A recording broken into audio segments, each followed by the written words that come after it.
Welcome to the podcast, Pamela. I feel like I'm going to learn a lot from you today around the world of energetics.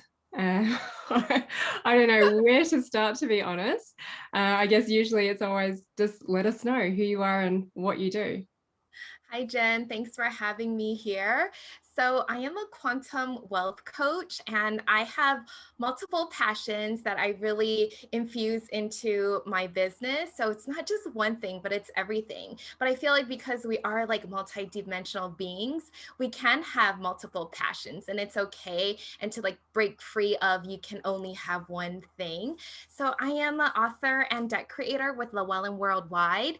And I am also a coach for spiritual entrepreneurs, leaders, creative coaches, mentors, who's ready to take their business to the next level and to really like tap into their genius and work with their vibrational self for that quantum leap, like collapsing the time so that maybe your goals that you were able to reach in 5 to 10 years now comes in like 2 to 3 years. So that's what I'm really passionate about. Oh, yeah, I love it. And also because in the world of therapy, healers, spiritual people, there's a little bit of a belief that you cannot be wealthy and you cannot make money from what you do. And some people get stuck right in the low end of, well, I've been gifted with this, so I just need to give it away for free and I need to suffer in the background. But you yourself are very successful and you help other people move into that space. So, can you talk a little bit about, yeah, the journey of, I guess, the clients that you work with, the healers that you work with, and where you start with them and where you can see them grow? Yes, so that is a huge one because most of our clients are stuck in that I can't make the money, or they just believe that they have to charge so little for their gift. And a lot of it is because they don't understand what online coaching is. And back in the day, I remember when I first started, this is like 2008, and my coach then told me that I couldn't teach magic. So for 7 years, 7 years is a long time. I was trying to do things that were not magic, and I was trying to be a coach, trying to be an online coach, and it just didn't work. I didn't get the clients. I couldn't make money, from being an entrepreneur, and it just kind of fizzled out, and I wasn't happy. So it wasn't until I found a couple of my coaches that told me that, yeah, you can do magic. You can teach magic. You can make money in magic. And so that's what me and my business partner, Lisa Robertson, and we are here to share with these spiritual entrepreneurs that you can still make magic, you can still make money by sharing your magic. It's like a real thing because the value of the healing work that you are sharing with your clients, the transformation, is so much more than that $100 session, right? Or $5,000 program. Because what if you can heal, let's just say if it is a physical pain, what if you can heal their chronic back pain? How much time would that free up for them? How much money would it save for them to go to the doctors? And that's more than $5,000, right? That's like a lifetime value. So we really do share all of that in our program. Plus, we do deep dive into the energy of money. We have them meet their money, talk to their money, thank their money, love their money, and also really figuring out what it means to them to be wealthy, because it's different for everyone. So we don't all need to be, crazy rich Asian rich, but just like if you want to maybe backpack and travel the world, like you feel really wealthy with experiences. Maybe some people do want to buy Chanel, Gucci bags, and they feel wealthy there. And it could be anything. It could be material, it could be experiences, whatever you want. Yeah, it's that defining wealth. It doesn't always Yes. mean riches and actually loads of zeros in your bank account. Mm-hmm. And oh, I Yeah. was just gonna share, because I don't think I really answered your question, was that I've been poor. When I moved out, I was really young and I had negative $300 in my bank. I couldn't even fix the AC in my car. Like it was pretty, I wasn't sad or depressed or anything, because I think I was still young. So I just partied it out, which I'm grateful that I learned when I was younger. So at that time, everything was negative and I wasn't money conscious.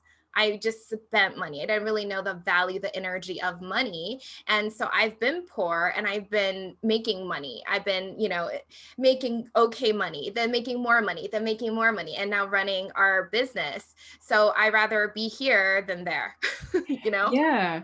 And I'd love to dive in a little bit later into the energetic shifts that happen for you to be able to Okay. go from being the poor person to being able to, have the wealth and Mm. success and an amazing business behind you that teaches magic and energetics. Gosh, I need to find out what magic is to you as well. But can you just take us a little bit through your upbringing and moving out of home and finding yourself negative 300 in the bank account? Yeah, so I was born in Taiwan. We moved to Hawaii when I was around 4 or 5, and my mom had to move back to Taiwan about third grade because my grandfather died, so she had to like take care of business there. So I was staying with my grandmother and my auntie, which they don't really like kids, so I was just kind of like a wild child, and I just like did my own stuff. And at that time, I was going to high school, and they were just going to move into town, which I can't move with them because they weren't going to drive me to school. I would have to catch like an hour bus. Like it just didn't make sense. So I was like, hey, I'm moving out my junior year. And I moved into my friend's house, and then we miraculously got this really cheap house from her auntie. Like we're house sitting. So that was really lucky because Hawaii is really expensive. Mm. And I didn't go to college and I just worked because I was, in my mindset was, why am I paying for something when I can make money, right? Because at that time, even though there was no COVID, we were still struggling for toilet paper. It's like, wow, we got to buy our own toilet paper. Like that's the thing. Like you don't know until you move out, right? And so for if I mean we still had really fun, because you're young, you're out. And it wasn't really until I moved to Las Vegas where I felt something was missing. So I would go to the psychics a lot. Like I would be really into astrology, really into tarot, really into readings. I think I was trying to like discover what was missing. Obviously it was money because I came up with like $2,000 and maybe like 3 boxes in a suitcase. And me and my roommate, we just moved up, and we did open up a few restaurants here in the casino, which is really good. I think money got really good when I started working on my energy. So I went to a lot of, psychic development sessions. I went to take Reiki, theta healing, and I just like did all of the things because I was like feeling something was missing. And as I was learning that, up leveling my energy and my mindset, I felt like my physical life got more stable. Mm. Um, there was something that you mentioned before we jumped on board because your mum went back to Taiwan and you were living with family who didn't really Mm-hmm. like children. No. Do you think that helped you or held you back? I think and this was like a programming that I was thankful for. So one of the programmings I thought I saw was when my mom was still with me, and we had other cousins that got dropped off to live with us. And I just remember my cousin crying every single night. And I was like, I'm gonna promise myself if I ever get left, I'm not going to cry, and I'm just going to go like do stuff, like make things happen. And I think that's what I did. So when she did leave, yeah, I was very sad, but you get used to it. And instead I went out and I did other stuff. I went out bike riding. I went here. I went to my friend's house. I think I just kept myself very busy, and I was able to experience things, maybe because I think she's kind of strict. I don't know. But I think I was able to experience things that I might not have been able to, and learned lessons if I actually had some kind of parental control. Mm. And do you think, were you always someone who was open to the magic and energy of things, or was it quite new for you when you moved to Vegas? And how old were you when you moved? So I moved up here when I was 20, and I thought I could like cocktail and do everything, but we can't because it's 21 here. So that was like, we're like, oh, but we still found really good jobs here. So that was good. My mom and like grandma, they're Buddhist. So, Asians is very superstitious. So they're all about the energy, or pray for this, or say this magic word, say this prayer. So I've always known that there was like magic and energy around. And even when we went back for my grandpa's funeral, I saw his ghost like at the Mm. apartment. So I was always, it was just normal, like things happen. So it wasn't like, it was like, oh, it's supernatural, but it was just natural for me. So I got really into like astrology in high school, really into that, and just like trying to not so much make myself better. I don't think I was on that self-development path yet, but just like, ooh, curious on how it works. Yeah, it's interesting that you mentioned about your grandpa's funeral, because I remember going back for my grandmother's funeral, and it was just the culture around death Yes. is so different, and the ritual around death is so Mhm. different. Um, so yeah, okay. Well, take us in a little bit deeper into your journey with astrology and the psychics. Like, what messages did you get, and how did it open your mind? So first, like when in Vegas, one day I just like opened up a magazine and I saw holistic fair. And I was like, I have to go to this. So I went to this holistic fair by myself and I was like walking around the booth and not knowing anything, right? And then all of a sudden, my first teacher, she pulled me in. She's like this older English woman, Janet, and she said, you need to work with me. So I was like, okay, I'm a really easy sell. So I'm just like, okay, let's do it. So I took her like psychic development class, Reiki 1 and 2. And I always say like Reiki is like the energy gateway drug, where it just like opens you up to everything, like really, it's okay if you can't feel the energy. When people say like feel the energy of the crystals, I couldn't do anything back then, and it was until I learned, right, I worked that muscle. It's just like playing an instrument. So I learned and I played with that muscle, and I got comfortable with it. And then like reconnecting to your spirit guides, downloading messages. And how I approached this was just like super fun, because when you get serious, that's when like you block yourself. There's a lot of resistance. So if you ever are learning magic or the energetics, it should be a lot of fun involved. So like, oh, let me ask my spirit guide to see about this, or so it's just it's not so much, ooh, well, that guy, I have a crush on this guy, will he ask me out, or like that's coming from a place of like lack, like you need it, right? But if you work in the spiritual realm as you're learning with fun, then you're more open to receive. So what were some of the interesting things that started to drop in for you? So I just remember that, well, I did actually find my current business partner, Lisa, through all of that, through the classes here in Vegas. We actually have a pretty big spiritual community here. So there used to be like centers before online coaching, I guess. There used to be like centers. I used to go, and Lisa was one of my mentor, and she was the one that taught me tarot. She told me that I needed to go and charge for tarot, because I was starting to do like readings for people, and it like came true. Like my friend, I did a reading for her on who her next, I guess, her long-term relationship was going to be. And I said the name and what he looked like. And so, and like people with babies and all of that. So like things were like coming, that confirmation is very powerful, because Mm. it just like amplifies, your, I guess, magical power. Like it supports it. So I was getting a lot of confirmations from people. And that's when I decided, yeah, I do want to do this. Like it makes me happy. And at that Yeah. time, I thought I wanted to be like a healer, like literally people lying on the table and healing them, or like doing readings. But that was kind of boring for me, just like standing there. So that was not the path that I took. And I think I was like trying to find my path for the longest time, right? Like 7 to 8 years before I met Lisa. And it just kind of like organically took off.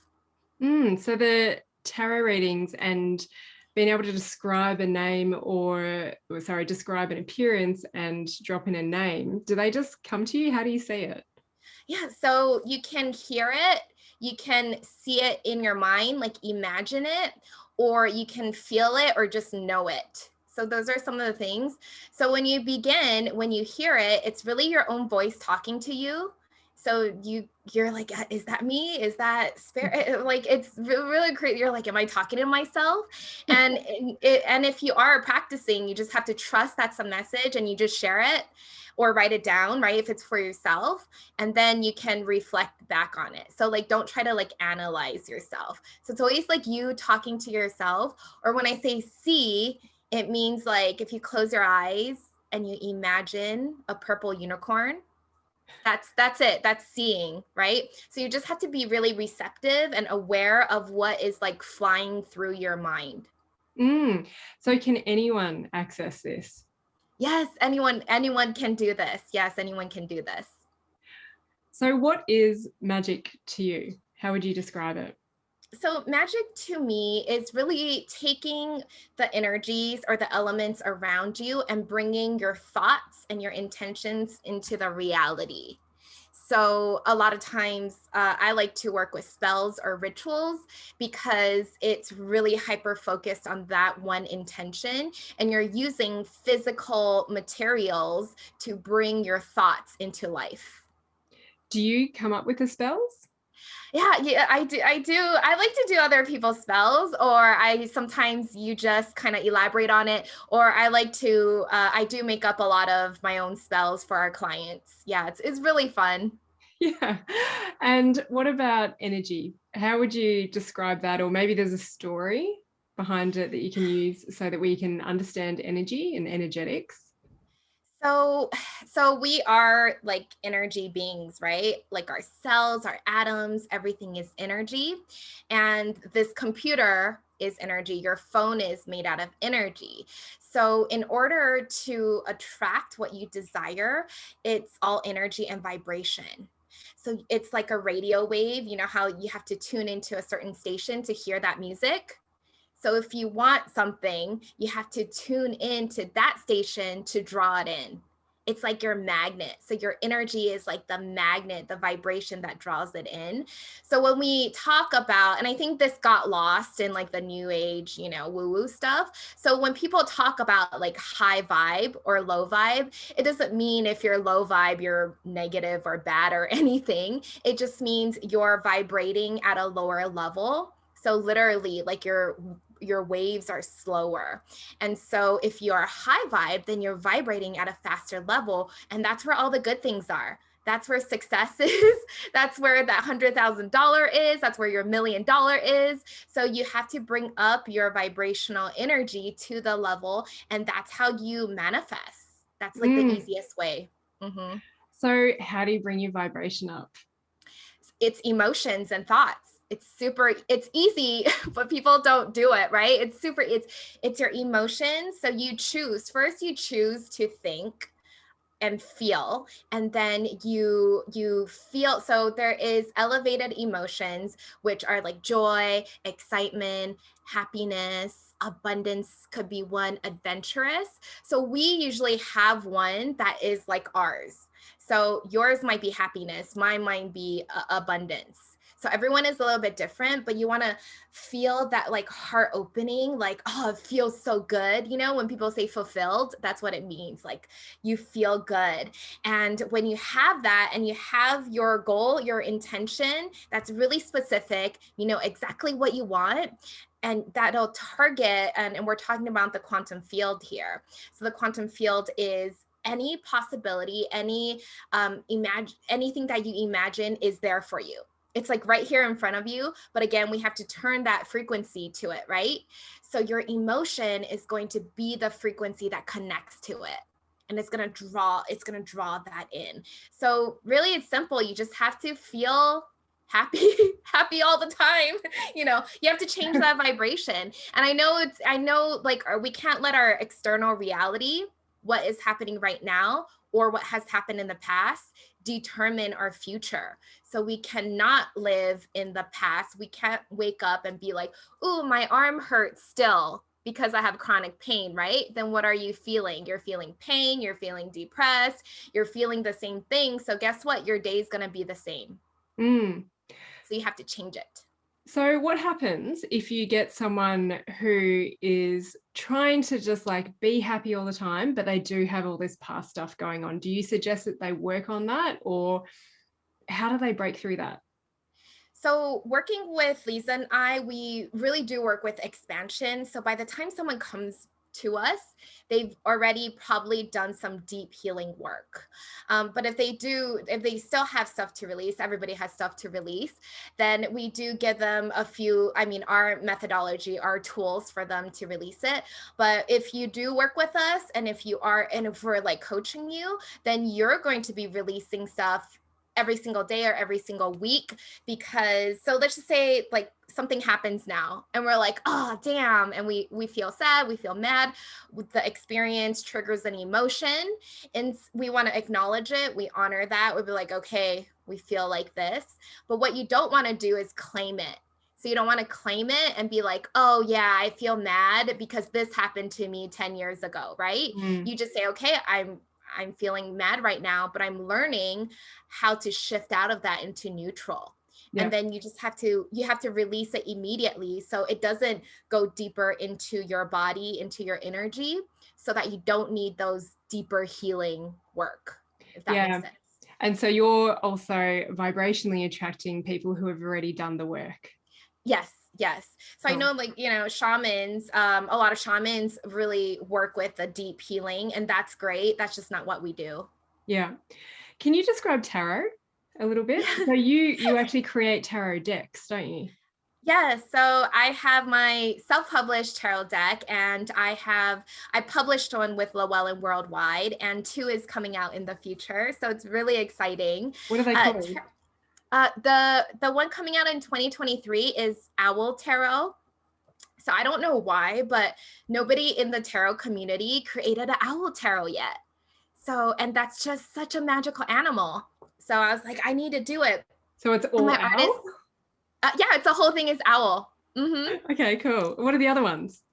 Steampunk Fairy Tarot.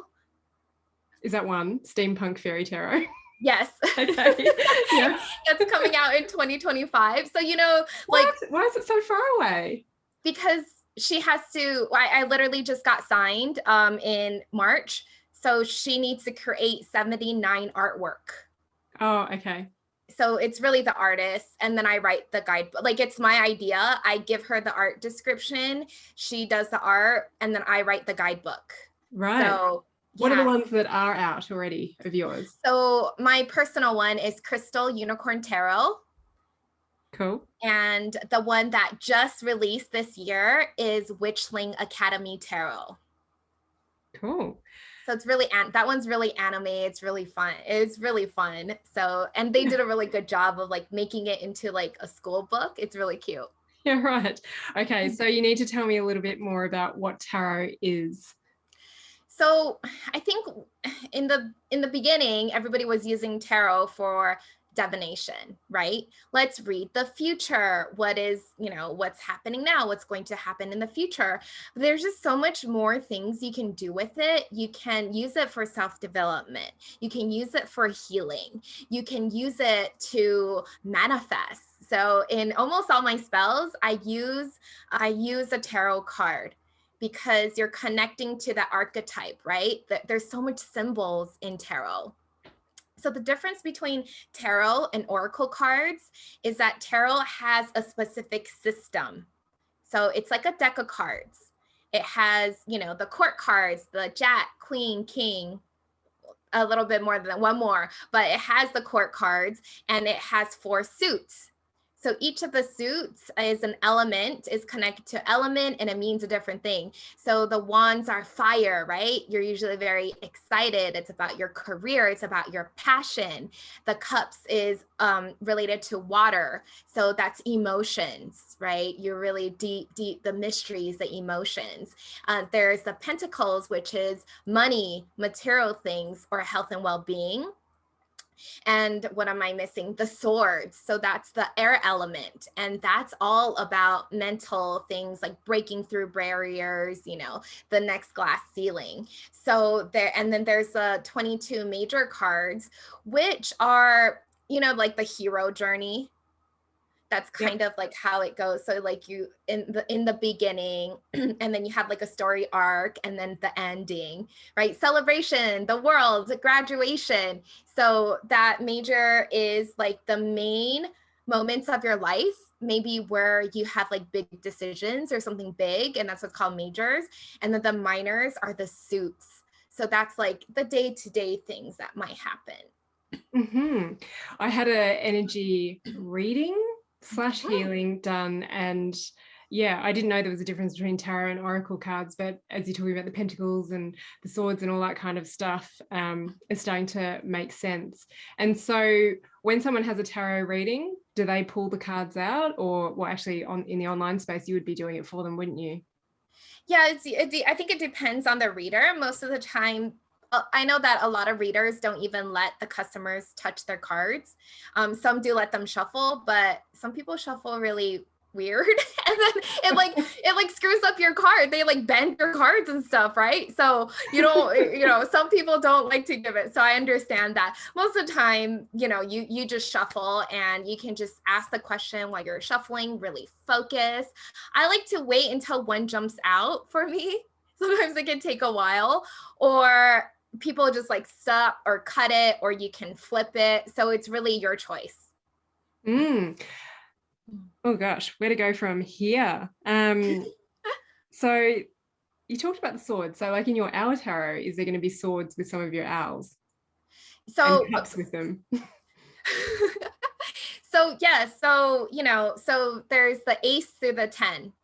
So ace is 1 cup. The 2 of cups is 2 cups. And, I follow the Rider-Waite system, which you can get the Rider-Waite Smith cards, which is the original artwork. And mine is called a clone. So it's not humans, but it's owls almost doing the same positions, if that makes sense. So if like one of the humans is like holding up a sword and like looking to the left, then that's what my owl, wearing a hat, that's what my owl is going to be doing. Yeah, right. So what motivated you to create your own tarot decks? Was it there was something missing in the tarot decks that you were using, or you wanted to put your energy into it? Actually, it was. There was no unicorn decks for some reason. There was no unicorn tarot. So this is like 2018, I believe. And at that time, it was just like really the beginning of this magic business that I stepped into. And I was like, I need a unicorn deck. So my best friend's best friend was like, I'll do unicorns for you. And I'm like, okay. So I commissioned her to create something artwork. And I reached out to Lisa because she just got published. And I was like, Lisa, I need you to help me create a tarot deck. Because I tried maybe a couple years before, and it was really bad because there's only 10 cards. So I'm like, okay, I need help. So Lisa, she kind of told me what is needed in a tarot card, right? And how to write the guidebook and all this stuff. How to create a legit tarot deck, I guess you can say. Anybody can create a deck. And then we just started doing it, and she's like, you need to sell it. And I'm like, oh, okay. So I like crowdfunded this, and it funded maybe like 25,000. I had good funding, and it's continuously to sell now. And so people started like messaging me, how do you create a deck? And I can't tell you in text. So I was like, hey, I'm going to create a course. And that's how our partnership began, because I'm like, Lisa, do you want to help me teach deck creation? She's like, yeah. So we started doing like a high ticket deck creation program, which we ran 2 to 3 times. And we did have good clients, except we found that the clients with the really good ideas, they didn't finish. They would just give up. And I don't like that. So I didn't want to teach it anymore. Fair enough.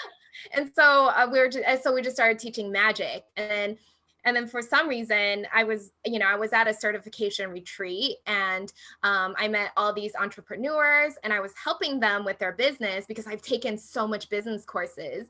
And I helped one girl have $100,000 launch, another girl with a $400,000 launch. So Lisa was like, we need to teach business. And I was really resistant against that because I thought I wasn't good enough. I never taught business. We're only at the beginning of our business. What do I know? And so I gave in, and now that's what we teach. So we Yeah. teach business. Mm-hmm. And so what aspects of business do you teach? So I think we stand out from everyone because we're not business coaches teaching spiritual entrepreneurs, but we're spiritual entrepreneurs teaching magic, teaching spiritual entrepreneurs how to get online, how to use their energy, how to be ethical in their work. Because a lot of people and a lot of business coaches don't understand what we do. Right. And I think the most important part about what we do is the branding and the niching. Everybody is a reader. Everybody is a Reiki healer. Everybody does it's the same thing, astrology. So how can we pull your experiences and make you stand out from, the rest of the readers? How can we make you be the unicorn in your industry? So there's still practicalities and strategy tied in with this? Oh, there's a lot. There's a lot of, yes. So mostly we teach organic social selling. So that is Instagram, Facebook, LinkedIn sales without creating a website, without having Facebook ads, and high ticket sales. So that means you're selling within if you're just beginning, maybe $2,000, $5,000, $10,000 to $25,000 offers. So what kind of people do you work with? What sort of therapists and healers and spiritual entrepreneurs? So I can share with you a few clients that we niched. Yeah. So one client, Debbie, she's a herbal priestess. So she has like this lineage of herbal training. And before she was selling her programs for $30. And we're like, oh my gosh, like she's so knowledgeable. She even has her own forest and all the, make her own potions. And so when it came to us, we kind of figured out what her positioning is and what her, mission, like her soul mission. And we expanded on that. And so now she has her herbal priestess certification because she is really spreading her legacy, right? And so now she charges $5,000 to $8,000 per person. Mm-hmm. And we also have one of our VIP, she came to us. And this is where the energy comes in. She started at our lowest program, and she had to rent out her horse to get the money to come in. So she had zero revenue. Within 2 months, she opened up this jewelry online business. She made $90,000. And she literally just only worked on her energy. I remember Lisa had to delete a couple of her posts because she was talking about, going down the doom spiral. And we're like, you can't do this. So I thought she was going to quit, but she didn't. She kept showing back up. She did the work. And now she's within a year of working with us, she's at 4 million net worth.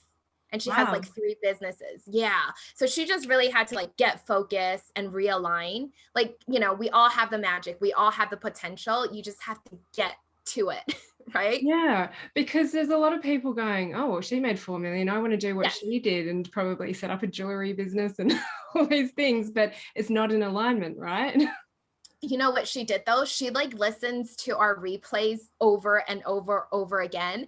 If someone in the group is like, where do I find this? She's like, oh, right here. She knows exactly where they are. So I know that she does the work, and she did a lot of mindset work. She did a lot of detoxing. She did a lot of energy work to get to where she is at now. So it wasn't easy. It seems easy, right? But it was she really did the work. Yeah, so this is a good thing to share with coaches and healers, and actually anyone in business who feels like it's not working, but they're really doing the thing that they love, is can you describe value to us? Because you were talking about, if you can heal someone's back pain, and I mean, that's the stuff that I work with, the physical pain that people have gone through. And sometimes they have spent hundreds of thousands of dollars before they come and see me, and they've still got their issues. So can you help, if you're willing to share, just for people in this space wanting more, knowing that it's a process as well, but yeah, just reframing what value is, because a lot of people misinterpret it I've got to give you bucket loads of stuff and I've got to overwhelm you so that Yes. you feel like you're getting value. And then I can use that as an excuse as to why you're not actually getting the results or the success because you didn't do the things in the homework that I gave you. Yeah. So when you step into higher sales, it's not so much about 1 hour of my time is $100. Instead, it's about like the transformation that you are providing your clients. Like with you, you're probably saving them hundreds and thousands of dollars, right? By just healing, and also the time that they can go on the hikes or go on vacation, like that's irreplaceable. So we really, we actually make them write out the values, because you don't really understand until you write it out, right? Like, wow, like everything, I'm saving them psychiatrist costs, I'm saving them, right? Like doctors costs, I'm saving them this. And for Lisa and I, because we do work with business and money, is very tangible. So our course might cost, so our mastermind course might cost $15,000. But if you're going to come in and you're going to make 4 million, like it's not really worth only 15,000, right? It's like your experience and what you are shifting like your life into. Yeah. So do you think that it's the intention in which people invest in themselves? If they're like, I want to get to 4 million by spending 15,000, would you say that's the wrong intention? Because it's your process, your journey. And Ooh, sometimes so you might not even get a financial return on it, but you get some sort of positive shift in your life. yes, so definitely there's healing going on in our programs. I do agree with you. And I love that you brought up that intention. So actually, whenever we join a course, we're like, we're going to like, and we're committed, right? Because you're like committing, making that decision, and you're creating that reality for yourself. Like, I'm going to join this course and it's going to shift me. And either I'm going to be abundant no matter what. Like, and then you have to show up. So we actually on our enrollment calls with our students, we tell them, like, when you press that, and we just had a call yesterday, when you press that purchase button, I want you to say, this money is going to come back to me 11 times, right? And so we actually tell them, like, expect, but you have to show up. Or I mean, because we're really into energy. So sometimes if I feel it, I'm like, ooh, something's coming for you today, because you said, like, you opened up a new portal, right? Like you up leveled by saying yes to yourself. And a lot of people don't know how to say yes to themselves. And that's why they don't invest in themselves. And we're teaching them how to do that, right? And so we had one girl, she joined us, 6,500. And in 3 days, she made $5,000. We didn't even start yet. It was just because, and then within like 30 days, she made 25,000, not even from her business. Like we didn't even finish her business yet, but it just like came in. Yeah. It's funny. It's the energy. That's the energetics of it, isn't it? That Because is, sometimes like the money comes back to you in different ways, not necessarily in the way that you thought of it. And that's the really cool serendipitous stuff that happens. And I know that recently I went away and I made a very conscious decision that any money that I spent on myself to go out and eat, to buy crystals, to go and get healing done, was that I was going to be super happy about spending this money and giving it to this person. And just really viewing it as an energetic exchange. So can you talk a little bit more about the energy of currency and money and how we can look to change our mindset? And maybe for some of the people who just feel like, I'm never going to have enough money. yes. And, money is just like a metric, like a measurement for us to measure energy, because it's not tangible. You can't measure energy. So money is our society's way of measuring energy too. That's how I take it. So energy is money. And money is like air, like it's everywhere. Like you can breathe it in if you believe. And I think the most important part is not to ignore money, not to not love money. And like you said, gratitude is a high vibrational. So you have to have a high vibrational relationship with money. So you have to love money. You have to tell money, like get out your biggest bill and say, I love you, money. Thank you, money, every single day. And the more you love money, the more money is going to love you. Right? That's law of attraction. That's how it works, right? So whatever you are sending out, unconsciously or consciously is what you will receive back. So why don't we consciously choose what we are thinking? And this isn't with anything, your affirmations, your mantras, your loving money. It's not just a thing you do 5 minutes in the morning. Like that's not going to do anything. What happens in like the rest of the 23 hours, right, of the day? How 55 minutes? How do you feel? What are you thinking? So this is like a consistent process that you have to really be reprogramming yourself, and it's not going to be easy in the beginning. You're like, I don't love money, but I love money. And you do it until it becomes a habit, until you don't have to think about it. You're just like, oh, I love money. I have such a good relationship with money. Yeah, I just I'm thinking of a few messages of people that they send to me, and it's hard for me because they go, well, I can't afford this, and I'm constantly trying to Right. like think of programs, group courses, and I even do a lot of free stuff where it's like, hey, you're more than welcome to jump on board. But when I read that message, I'm like, oh, but I can see the potential for you, Right. if you just believed in yourself, because it's this feeling that I'm going to hand over hundreds, thousands, tens of thousands of dollars.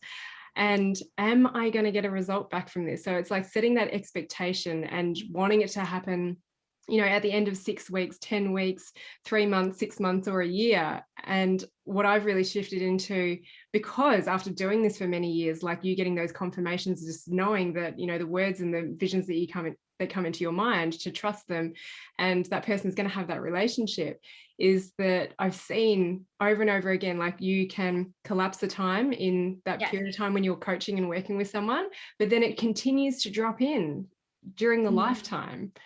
Yeah, it really does. And, and we were just talking about expectations in our class the other day, on how you don't want to hook on to something, right? So you expect to sign up 50 people from this master class, this amazing webinar that you had, and you have like 10 people. And then people get, they get discouraged, right? You're like, oh, so that's the hooking onto that expectation. You want to allow miracles to happen. And the most important thing is you have to be happy where you are right now. Like, even if you're not happy, you have to be happy.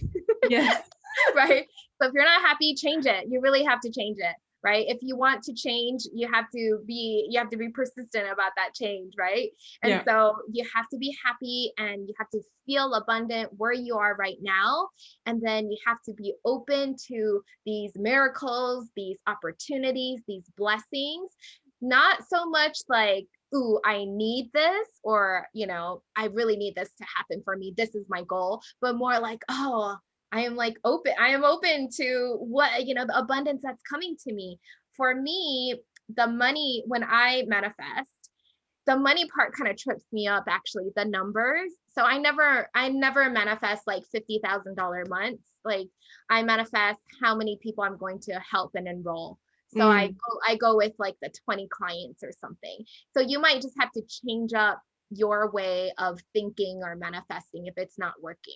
Yeah, like how many lives you're going to change and impact. Yeah, and so, because if you come, for a lot of people, if you come from service, then you'll feel more, connected to that, instead of just like an empty, like, for a while. And we're trying to, right now we're scaling to 7 figures, and we got serious. We're like, oh, 6 figures, yeah. And 7 figures, like, whoa, like this is different, different game. And for like 3 months I was like 7 figures, and it was just not there. And it was because my 7-figure goal was empty. It was just like that number, and I didn't know what I was going to do with it. Yeah. I was having a really interesting conversation with my husband today, and it just ties in with you saying the no matter what attitude. And I'm like, so many people struggle to invest in themselves a few $100s, thousands of dollars, tens of thousands of dollars again, to work on themselves. Yet, no matter what, they will invest hundreds of thousands and almost millions of dollars into a house. Right. And they will make that happen. And they do all of this groundwork and sometimes take themselves through so much pain doing jobs that they hate to get the mortgage and to get the approval by the bank. I mean, we're probably talking about the more like high $100,000 houses rather than $1 million houses, right? Mm-hmm. But it just becomes such a mission that they're attached to, and then they make it happen. And then this kind of ties into You're talking about, doing the 6-figure months, and people have this goal and they forget to celebrate that they actually achieved what they desired. And very Mhm. quickly they're like, oh, they realize what they're capable of. So then the goalpost, it actually does keep on moving and you just keep on desiring more and more. Yeah. So, it's a journey. Like there's not that one big event, like once you hit it, it's not a big event anymore. It's like, Yeah. oh, it happened, right? There's not Yeah. like flashing lights, confetti everywhere. And I think we were programmed when we were little as babies, like take that first step. Oh my gosh. Yeah. People celebrate us. So now we're thinking like everything we need to be celebrated, right? And I think that's why some people don't feel fulfilled because they're still kind of stuck on that programming, so we have to Mm. release that. So do you celebrate? I do celebrate, so I go to shabu shabu whenever we close a client. Yeah. Cool. Or if I'm feeling like it's kind of like, well, for a while we were like restructuring, but the energy felt low because we weren't really selling because we're like redoing everything. I was like, I need to go to shabu shabu and pretend that I sold. I used to go out and eat, and now it feels like I go in and eat 5 times a week just to like bring that feeling in. Yeah. And one of my thing is, so one of the things we teach our student is, so what makes you feel rich right now? And one of my thing is, I feel rich drinking matcha. I don't know why, but it's green. It's like this nice green color and it's kind of expensive. I don't know. And so I feel really rich when I drink my matcha. Yeah, so what would you say to the people who are like, I literally have no money. I need to buy my food. I need to pay my rent. How do I celebrate and bring joy into my life without going out to eat or buying something for myself? Right. So it could be anything as doing something. So maybe when you hit your goal, you allow yourself to take a day off, like home spa, right? Doing something. Or a lot of times, if I achieve something, I allow myself to watch Netflix. Yeah. Right? So maybe it's something that you don't do until you achieve it. So you're like, yeah. And if you're in a really powerful coaching group, I would say then you share it with the group and Mm. everyone's like, yeah. And then your energy goes even up. And then it's easier to attract the next thing and the next thing and the next thing. Right. And if you, and I understand because I've been there where you're just like, oh, like, one of my, actually one of my phrases, which is really bad, used to be FML, right? FUCK my life. Like that was really bad. And I used to say that a lot because I thought my life was bad. But then it wasn't until I was like, ooh, that's not a good thing to say. Then I think things like picked up momentum for me and like better opportunities came in instead of focusing on only what I didn't have, all the negative things that are happening. And it's not your fault because we're programmed that way, because when back in the days, the dinosaurs, the caveman days, we were programmed to look for the negative things. What is wrong with the world so we don't get eaten? Right? Mm. What is wrong? What is not right, so that we can figure it out. But now we're living in comfort. We don't need that anymore. But I don't think we've upgraded our biology. Yeah, hasn't caught up. So we're working on it. I think, to get really into the energetics, our planet is rising in vibration and, the consciousness. And so that's why you see a lot more spiritual coaches coming out now, because there is a need for these coaches to help people. Mm. I have a list of things that I want to talk about. I'll list them out for you and you can choose where to go. Crystals, because when I think of crystals, it is that sometimes people go and buy all of this stuff just in the hope that it's going to shift things. So I'd love you to share about crystals. I've also written down unicorns and mermaids and fairies, and manifesting as well. Do you want me to talk about crystals since that's your first one? Yeah, So let's go in crystal, order. so I actually have so my book is coming out in November this year with Llewelyn, and it's Enchanted Crystal Magic. So those crystal books, it's like a dictionary.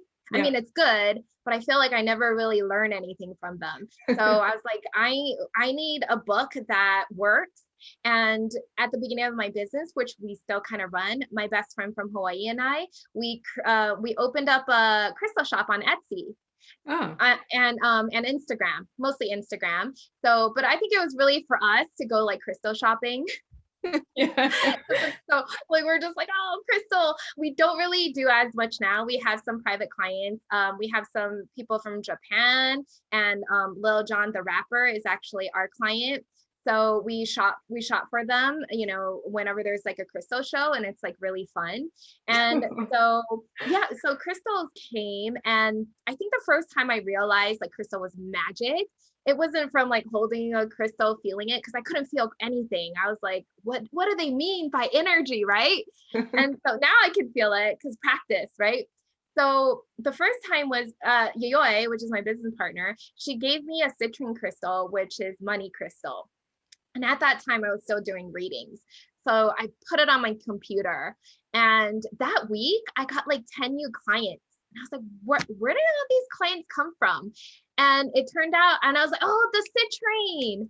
So it was from the citrine. And I swear I've told like my entrepreneur friends about this. And that like we were at the retreat and she did it on her computer when she got home. And instantly that night, she had a $4,000 sale.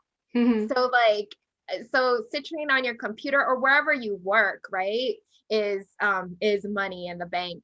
So then we're just like, wow, crystal is magic.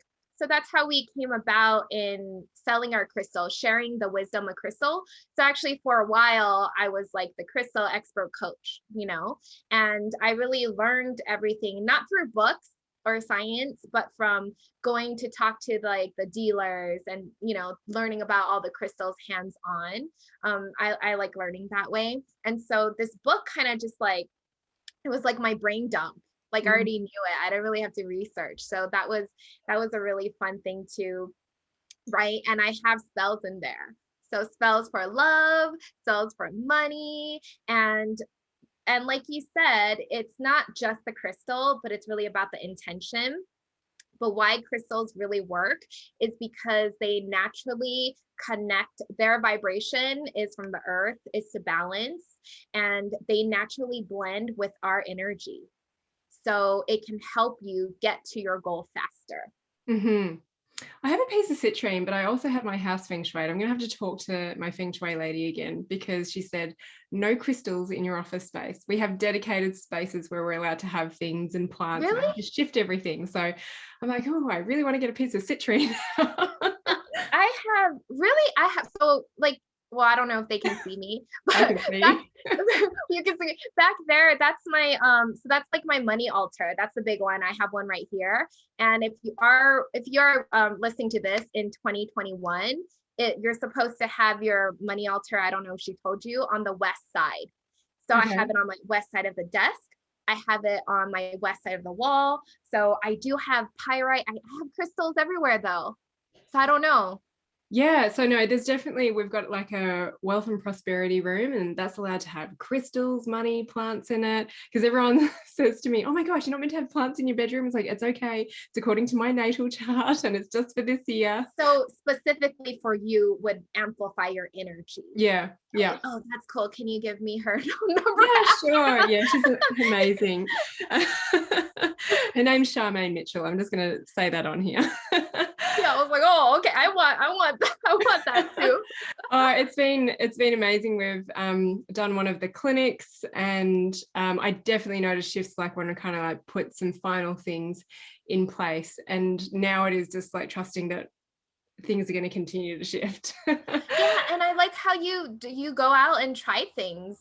I think that's how it be, and I think that's your intuition leading you, and you have to say yes to it. So I know a lot of people don't like the word try, but if I love the word try. You just have to you have to commit to it though. You have to try it and keep going. Yeah. And I mean, I tried out tarot, I tried out crystal, and it just led me, one step at a time to my business now. Yeah. Well, it was quite fun. It was amazing how things found their place. Like some things from home went to the clinic and then back around and just kept on switching things. So yeah, everything's found a really nice place, and it feels different to me walking into the house. I really enjoy being in that space, and yeah, my bedroom without plants is amazing as well. Oh, yeah. I mean, that is like super specific, and I think that's really cool. Yeah. Um, yeah, and I mean, if that's your, you know, reading, then I would go with it for Mm. sure. Well, what I liked about it, so, and then we'll come back to your stuff, is that it wasn't just go on the internet and this is the grid of your house and this is Yeah. where you put everything. It was like the natal chart, and like even my dog's birthday, she wanted that to work out Wow, the that's energy and natal crazy. charts of everyone. So it was, yeah. And she says that people ask her, "Are you an interior designer?" She's like, "No, but things just find their place and they feel good." Okay, is it really important to wash your crystals and stick them out under the moon and the sun? I don't wash my crystals because a lot of crystals disintegrate in water. So I never wash it. Maybe you can like spray it with some smudging spray to clear it. I don't put the colored ones in the sun because it's going to damage and lose color. I do put mines out in the full moon. The important part about that is if you are working with a crystal, let's just say you activated one, please help me with my healing, right? And you're not done healing, you're not done working with it, don't recharge it, because you're just Mhm. gonna do away with everything that you just did. So if you're working with a crystal, you just hold on to it until you're done with it, and then you can go charge it under the full moon. Wow, okay. So yeah, like how long does it take you to take all your crystals out into the full I moon? don't, And do you do it every I full moon? don't, I don't take, I mean, before I used to like carry the box, I used to take the boxes. Now I just take like ones maybe I know that I'm going to be working on this month or something. I know that I do a crystal spell, not a crystal. Well, there's crystals involved, but I do a spell for every new moon. Mm-hmm. Are you a So witch? yeah, you could say that. You could say a unicorn witch, what like more of a little bit everything. I don't have like a specific path. I like to believe in everything just in case. Just in case, I Yeah. don't know, all the gods, goddesses, whoever, saints. Yes. Yeah. Well, you used to have unicorn colored hair, didn't you? Yes, I think I'm gonna put it back in a couple of weeks, but I was just trying to like go blonde first, so you know the color comes better. It's like a process. Doing your hair is like your business. It's a process. Well, being Asian, trying to get blonde as well, that's definitely a process. Yes, yes. All right, what's next on my list? Tell me a little bit about unicorns, mermaids, and fairies. Oh, unicorns. So before maybe when I was just first starting out in my business, I actually identified with being a mermaid a lot. So I was always like, I'm a mermaid, I'm a mermaid. And for some reason, I don't like the beach. So I was like, I don't think I'm a mermaid anymore. And so, you know, I let go of the archetype, and the unicorn just kind of stepped up. And this was like right before they became like super famous, you know, in the world. So the unicorns kind of stepped up, and I was like, ooh, cool, like I really want to work with the unicorns. So I know that I was never a unicorn, but I was friends of the unicorn. So I think I was like the fairies that were friends with the unicorn. So I know that for a fact. So, did unicorns, do they exist and where do they exist? So they are in the fifth dimension.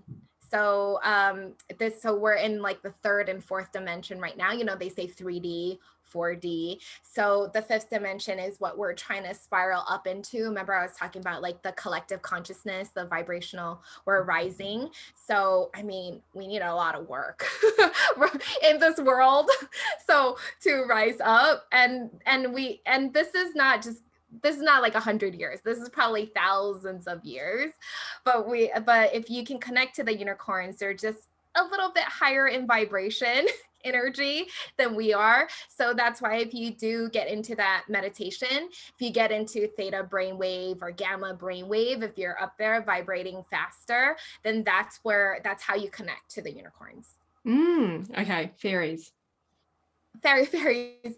So fairies is more earth, or they're more like earthy. So if you go out into your garden or someplace like with trees or flowers, and if you just sit very quietly and just like focus, you can keep your eyes open, you might see something like flying by. So the fairies are there, and they're usually very mischievous. And I don't think they're mean. They're never really mean to me, but you want to be careful what you ask fairies. And I wouldn't suggest to ask them for money because you never know what's going to happen, right? We talk So to one to ask for parking spaces all the time. oh yes, parking fairy. So we had one of our client came in, and she was like super new to magic. She was actually very Christian, but she was like open to all of this. And then when she was working with us, her son, who was 2 or 3 at the time, he was like talking to fairies, I think. And so she would like walk out of the room. When she comes back, the whole room would be a mess. And we don't think it was him. We think it was the fairies. So like things were happening to her, you know, and her son when she was working with us. So that was like super cool. Right.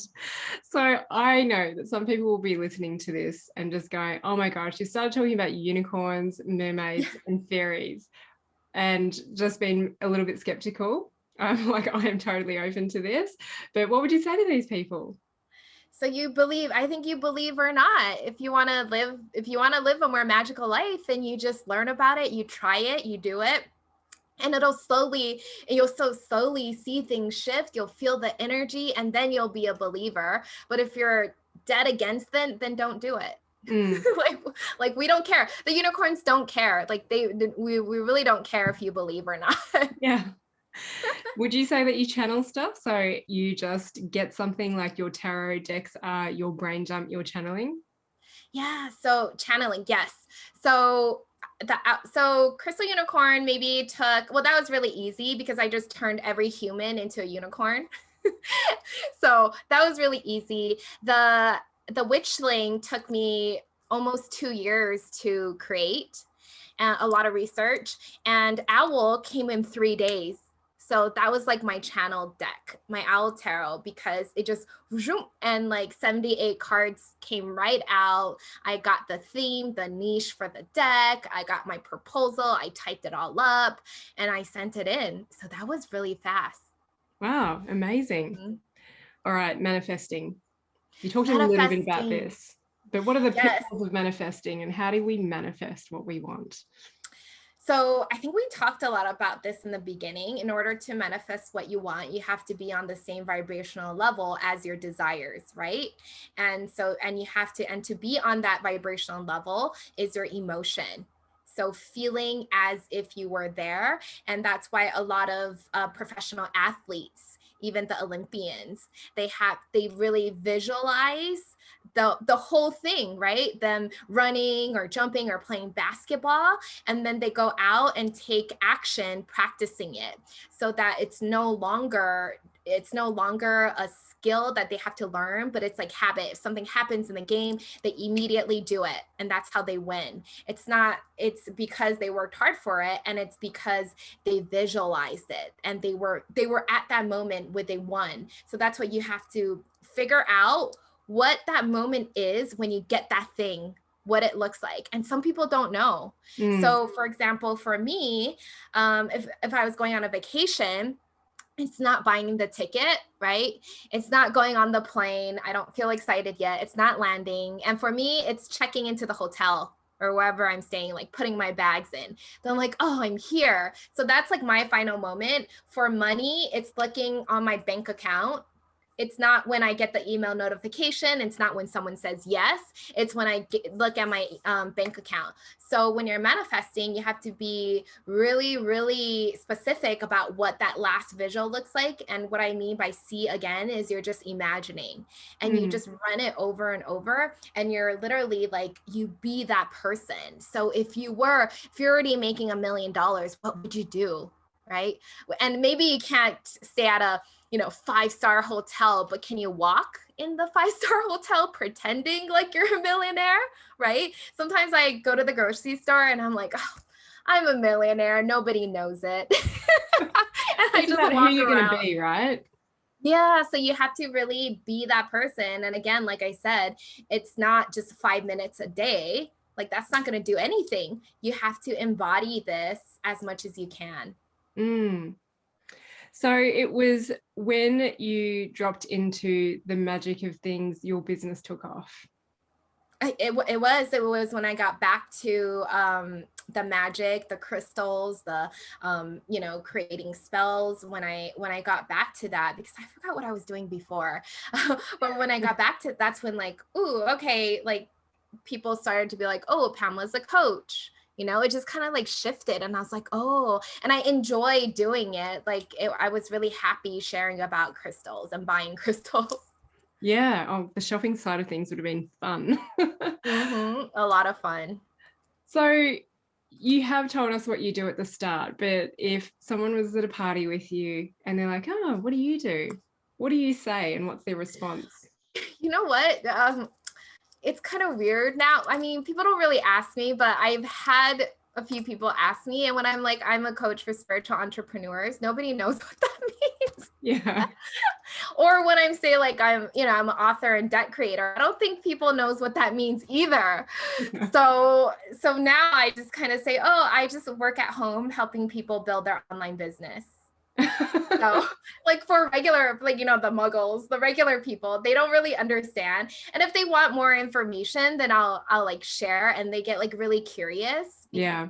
Oh, like like what's unicorns? What's this? I'll share about it. But if they don't ask me, I usually don't, because those aren't your clients anyway. Yeah. Most of the time, the people that you meet, like friends or party, that might be your clients, definitely. But most of the time, they're probably not. So it's okay if you don't get everyone's approval. It's okay, like, and the right clients will show up. Yeah.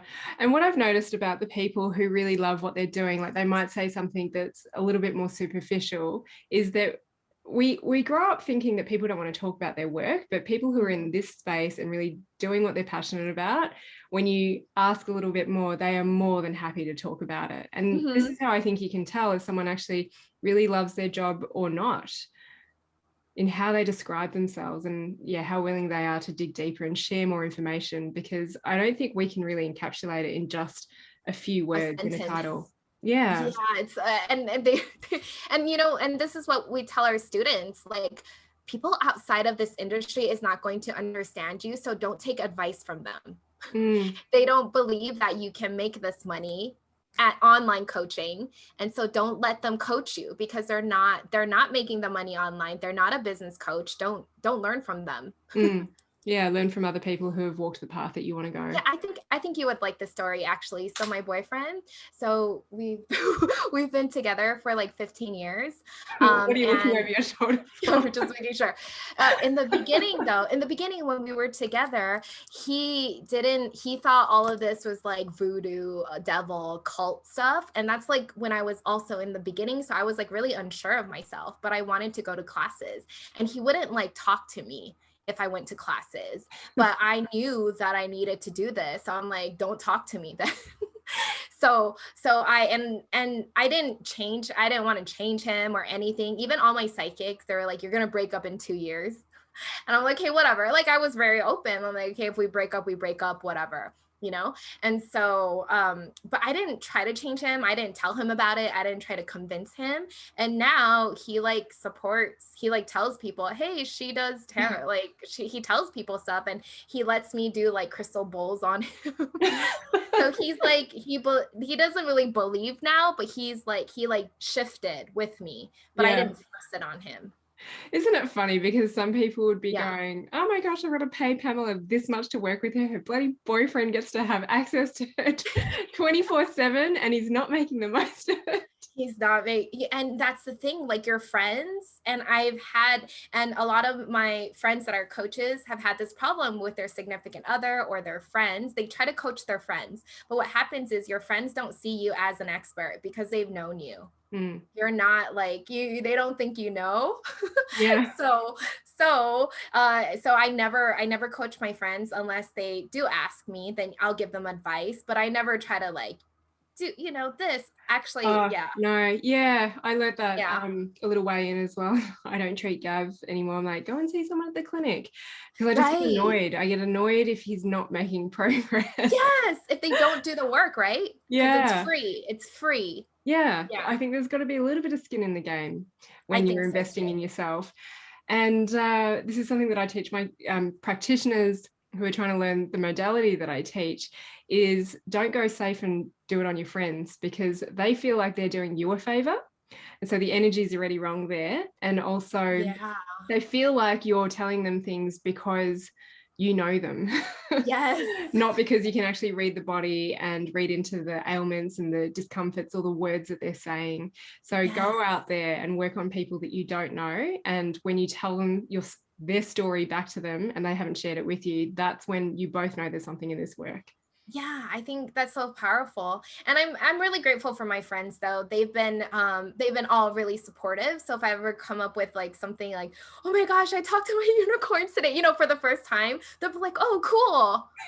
They might not understand it, but they're like, "Cool," right? So Yeah. I've always had supportive friends, and they never like bug me. I had one friend, and that's why I'm not friends with her anymore, because I would give her the same reading about the same guy every single day. And then when they broke up, because I said they're not whatever, she said that I caused them to break up. So I was like, hey, let's not be friends anymore. Yeah, you've got this wrong. That's not taking Yeah. responsibility. And So you're blaming. thankfully though, like now the people that surrounds us understand, like they're just supportive, and they're just, happy that we are doing stuff. Yeah, so Yeah. cool. They're probably staying in touch with you as friends because you do have an energy about you. Like, I don't think I've stopped smiling since we got on Oh, here today. well, So I'm you happy know for what I these happy help them. vibes. Yeah, you know what I help them do a lot though is I can help them find stuff. Oh, So yeah. like remote viewing, I'll like see where their lost key is, and then they always text me for that. So if you need to text me, Jin, you can. But I'll give you like clues. So I can't like actually go and find it for you, but I'll be like, it's by something red, round, or this, and you actually have to go find it. But they're used to it, so now I just help them find stuff. Oh, that's cool. I do often lose my keys and go a bit crazy. Oh my god. Amazing. Is there any last things that you would like to share with us? Or actually, how do people find you? Oh, okay. So I am on Instagram, Pamela Unicorn.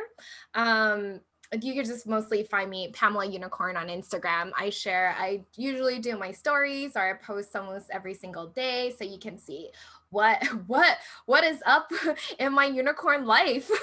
And yeah, and just, if you're interested in tarot or crystals, go get the book, go get the tarot. It's coming out. It's going to be so much fun. Like, I'm really excited for them. And thank you so much, Jen, for having me on. This was really fun. Thank you so much for sharing your energy.